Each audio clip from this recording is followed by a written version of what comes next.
김문수 노동부 장관님, 강점기에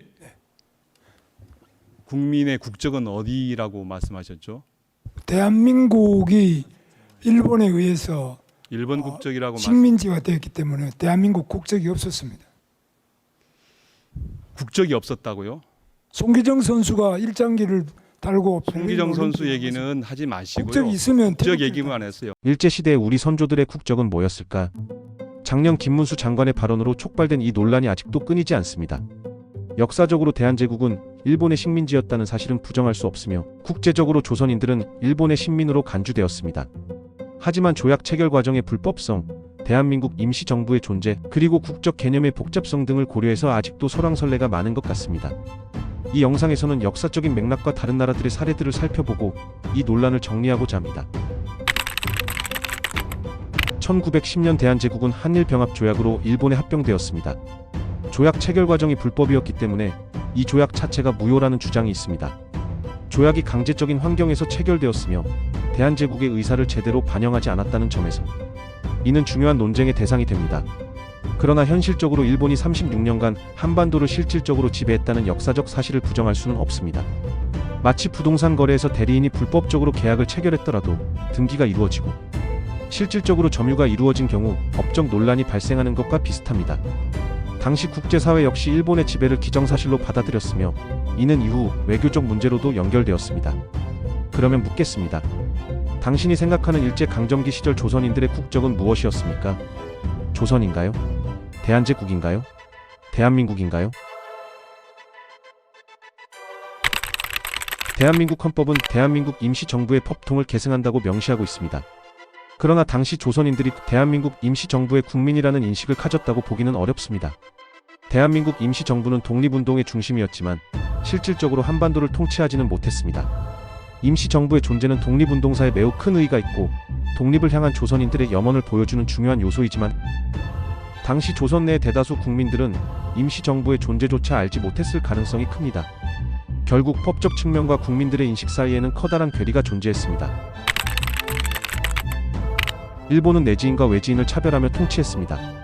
법적으로는 조선인들도 일본 제국의 식민으로 간주되었으나 실질적인 차별은 명확했습니다.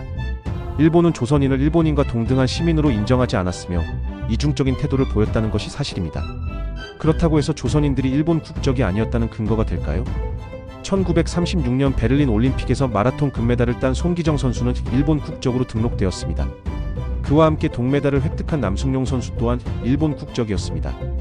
해방 후 두 선수의 국적 회복을 위해 우리나라 각계각층에서 노력했으나 국제올림픽위원회는 올림픽 출전 당시 등록된 이름과 국적을 바꾸는 것은 역사를 훼손할 수 있다는 이유를 들어 거부했습니다.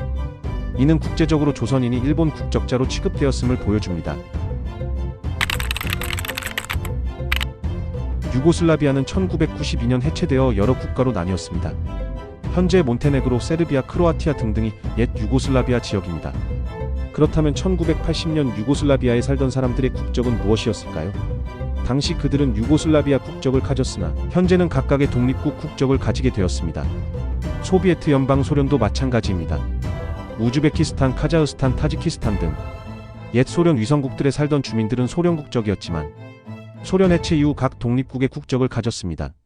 이처럼 국가의 법적 지위는 시간이 지나면서 변할 수 있으며 국적 또한 역사적 변동 속에서 달라질 수 있습니다. 스코틀랜드는 영국에서 독립을 요구하는 목소리가 높지만 현재 스코틀랜드 주민의 국적은 영국입니다. 주민투표를 통해 독립 여부를 결정하려는 시도가 있었지만 아직까지는 영국의 일부로 남아 있습니다. 스코틀랜드 지역 주민들의 국적은 어디인가요? 바르셀로나를 포함하고 있는 카탈루냐도 스페인으로부터 독립을 주장하는 여론이 높습니다. 2017년에는 독립선언을 통해 카탈루냐 공화국이 선포되기도 했습니다. 하지만 스페인 정부는 카탈루냐 자치정부를 해산시켰습니다. 그렇지만 여전히 카탈루냐 주민들은 스페인 국적의 스페인 국민입니다.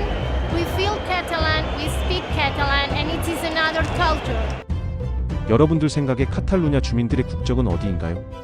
이러한 사례는 정치적 독립과 법적 국적이 반드시 일치하지 않는다는 점을 시사합니다.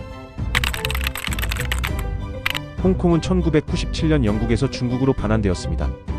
반환 이전에 태어난 사람들은 영국 시민으로 인정받았지만 이후 태어난 홍콩인들은 중국 국적을 가집니다. 홍콩 시민들 중 일부는 여전히 독립을 원하고 있지만 중국 정부의 강력한 통제 아래 그들의 법적 지위는 중국 국적자로 유지되고 있습니다.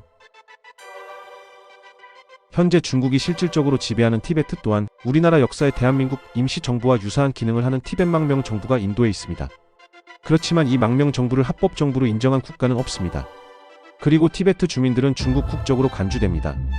이는 실질적 통치 권력이 국적 결정에 큰 영향을 미친다는 사실을 보여줍니다. 일제강점기 동안 조선은 국제적으로 일본의 식민지였으며 조선인들은 일본의 식민으로 간주되었습니다.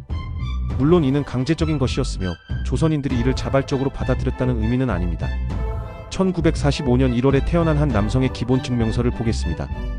법원 전자가족관계 등록 시스템에서 발급받은 공문서입니다.